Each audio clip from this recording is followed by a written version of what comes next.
Hello students, in the video la entropy change accompanying change of phase பார்க்க போறோம். So change of phase அப்படினா ஒரு solid stateல இருந்து ஒரு liquid மாத்தும் பொழுது liquidல இருந்து gaseous stateக்கு மாத்தும் பொழுது அல்லது solid gaseous stateக்கு மாத்தும் பொழுது so அதுதான் நம்ம வந்துட்டு phase change அப்படினு சொல்றோம். அந்த மாதிரி phase change இருக்கும் பொழுது entropy என்ன ஆகுதுன்றத பார்க்க போறோம்.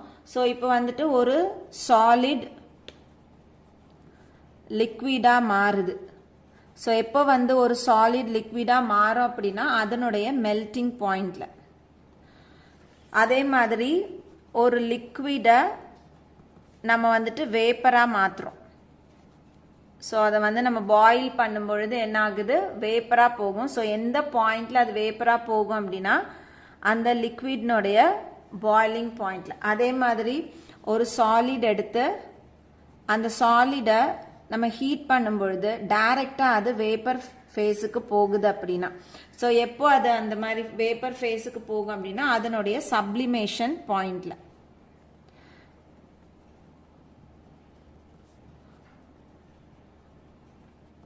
இப்போ இந்த ஃபேஸ் சேஞ்சை நம்ம ரிவர்ஸா பண்ணும் பொழுது இப்போ இதுலயும் வந்துட்டு சாலிட்ல இருந்து liquid to vapour solid to vapour போகும்பொழுது ஒரு என்ட்ரோபி சேஞ்ச் இருக்கும். இப்போ இதே ப்ராசஸை நம்ம ரிவர்ஸ்ல பண்றோம். அதாவது லிக்விடை சாலிடா கன்வெர்ட் பண்றோம். அதே மாதிரி வேப்பரை லிக்விடா மாத்துறோம். வேப்பரை சாலிடா மாத்துறோம் அப்படின்னா இந்த சாலிடுக்கும் லிக்விடுக்கும் நடுவில் ஒரு ஈக்குவலிபிரியம் எக்ஸிஸ்ட் ஆகும். லிக்விடுக்கும் வேப்பருக்கும் நடுவில் ஒரு ஈக்குவலிபிரியம் எக்ஸிஸ்ட் ஆகும். இந்த சாலிடுக்கும் வேப்பருக்கும் நடுவில் ஒரு ஈக்குவலிபிரியம் எக்ஸிஸ்ட் ஆகும். ஸோ நம்ம ஃபர்ஸ்ட் கன்வெர்ட் பண்ணதை ரிவர்ஸா செய்யறோம் அப்படின்னா அந்த இடத்துல ரெண்டு ஃபேஸுக்கும் நடுவுல ஒரு ஈக்குவலிபிரியம் எக்ஸிஸ்ட் ஆகும். அப்போ அந்த இடத்துல நம்ம என்ட்ரோபி சேஞ்சை எப்படி எழுதலாம் அப்படின்னா delta S is equal to Q reversible by T. So இது எல்லாமே வந்துட்டு அட் கான்ஸ்டன்ட் டெம்பரேச்சரை மாத்தாம செய்யும் பொழுது இப்ப Q is equal to delta H நம்ம ஏற்கனவே பார்த்திருக்கோம். So Q reversible is equal to நம்ம எப்படி எழுதலாம் delta H reversible by T அப்படின்னு எழுதலாம். So delta S is equal to delta H reversible by T. So entropy change is equal to enthalpy change by temperature at constant temperature. So அடுத்து நம்ம ஒரு அந்த entropy change for face வந்து நம்ம பார்க்கலாம். So இதில் ஃபர்ஸ்ட் ஃபேஸ் சேஞ்ச் நம்ம என்ன பார்க்க போறோம் அப்படின்னா என்ட்ரோபி ஆஃப் ஃபியூஷன் பார்க்க போறோம்.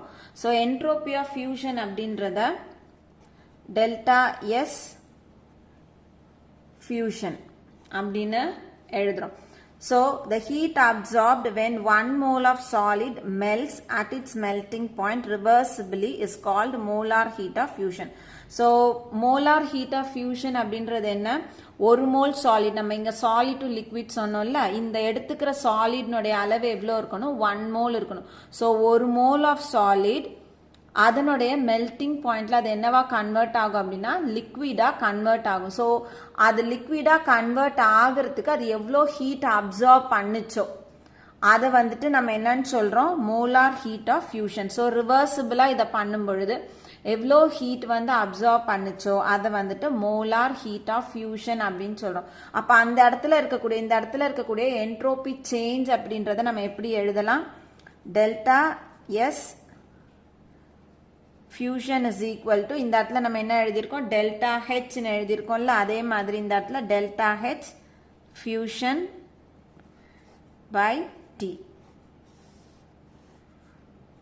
ஸோ எப்போ நம்ம எழுதுறோம் என்ட்ரோபி ஆஃப் ஃபியூஷன் அப்படின்றது சாலிட் அது வந்து மெல்ட் ஆகிறதுக்கு ஒரு மோல் சாலிட் அது மெல்ட் ஆகிறதுக்கு எவ்வளோ ஹீட்டை அப்சார்ப் பண்ணுச்சோ அதை வந்துட்டு நம்ம மோலார் ஹீட் ஆஃப் ஃபியூஷன் அப்படின்னு சொல்றோம். ஸோ அந்த இடத்துல இருக்கக்கூடிய என்ட்ரோபி சேஞ்சை டெல்டா எஸ் ஃபியூஷன் அப்படின்னு சொல்றோம் which is equal to delta H fusion by T. So அடுத்து நம்ம பார்க்கறது என்ட்ரோபி ஆஃப் வேப்பரைசேஷன் பார்க்க போறோம். இதை டெல்டா எஸ் வி அப்படின்னு கொடுக்குறோம். ஸோ இதுல வி அப்படின்றது வேப்பரைசேஷன் குறிக்குது. டெல்டா எஸ் அப்படின்றது என்ட்ரோபி சேஞ்ச் குறிக்குது.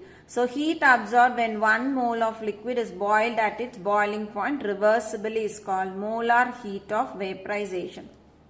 So liquid நம்ம வேப்பரா மாற்றும் பொழுது நம்ம எவ்வளோ லிக்விட் எடுத்துக்கணும் அப்படின்னா 1 mole லிக்விட் எடுத்து அது வந்துட்டு அதனுடைய பாய்லிங் பாயிண்ட்ல வேப்பரா போறதுக்கு எவ்வளோ ஹீட் அப்சார்ப் பண்ணுதோ அதை வந்துட்டு மோலார் ஹீட் ஆஃப் வேப்பரைசேஷன் அப்படின்னு சொல்றோம். ஸோ அந்த இடத்துல இருக்கக்கூடிய என்ட்ரோபி சேஞ்சை நம்ம எப்படி கால்குலேட் பண்றோம்? Delta S V is equal to delta H V by T B அப்படின்னு போடுறோம். ஸோ இதுல டிபி இந்த பி அப்படின்றது பாய்லிங் பாயிண்ட்டை குறிக்குது. ஸோ அந்த பாய்லிங் பாயிண்டினுடைய டெம்பரேச்சர் தான் டிபி அப்படின்னு எழுதுறோம். டெல்டா ஹெச் அப்படின்றது என்தால்பி சேஞ்ச். ஸோ வி அப்படின்றது வேப்பரைசேஷனை குறிக்குது. இதுல டெல்டா எஸ் அப்படின்றது என்ட்ரோபி சேஞ்ச்.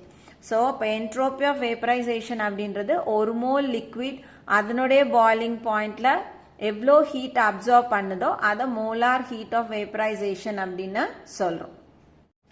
ஸோ நம்ம நெக்ஸ்ட் பார்க்க போறது என்ட்ரோபி ஆஃப் டிரான்சிஷன் பார்க்க போறோம்.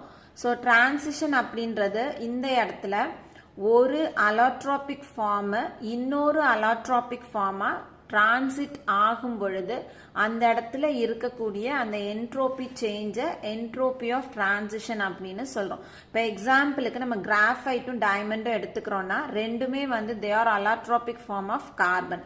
ஸோ கிராஃபைட்டை டைமண்டா மாற்றும் பொழுதோ அல்லது டைமண்டை கிராஃபைட்டா மாற்றுறோம் அப்படின்னா ஒரு அலோட்ரோபிக் ஃபார்ம், அதாவது கிராஃபைட் அப்படின்ற ஒரு அலோட்ரோபிக் ஃபார்ம் டைமண்ட் அப்படின்ற இன்னொரு அலோட்ரோபிக் ஃபார்முக்கு கன்வெர்ட் ஆகும். ஸோ எந்த டெம்பரேச்சர்ல இந்த கன்வர்ஷன் நடக்கும் அப்படின்னு பார்த்தோம்னா, இப்போ எப்படி சாலிட் வந்து லிக்விடா மெல்டிங் பாயிண்ட் அந்த சாலிட்னுடைய மெல்டிங் பாயிண்ட்ல லிக்விடா மாறுதோ அதே மாதிரி அலோட்ரோபிக் ஃபார்ம் ஒன்னுல இருந்து இன்னொரு ஃபார்முக்கு போகிறதுக்கு அந்த டெம்பரேச்சருக்கு பேரு டிரான்சிஷன் டெம்பரேச்சர். அந்த டிரான்சிஷன் டெம்பரேச்சர்ல தான் ஒரு ஃபார்ம் இன்னொரு ஃபார்மா கன்வெர்ட் ஆகும்.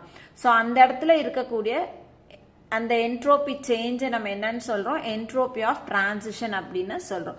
So the heat change when 1 mole of solid changes reversibly from one allotropic form to another at its transition temperature is called enthalpy of transition.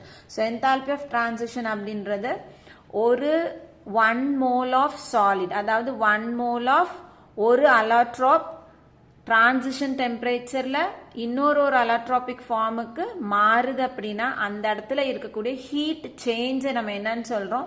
Enthalpy of transition அப்படின்னு சொல்றோம்.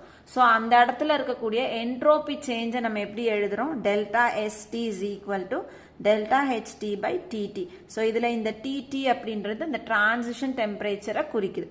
அது மாதிரி delta H அப்படின்றது இங்க இருக்கக்கூடிய அந்த enthalpy change எழுதுறோம். So delta S அப்படின்றது என்ட்ரோபி சேஞ்ச். ஸோ இதுதான் வந்துட்டு entropy change accompanying change of phases. So இது entropy of fusion, entropy of vaporization, entropy of transition எல்லாருக்கும் புரிஞ்சிருக்கும்னு நினைக்கிறேன். தேங்க்யூ.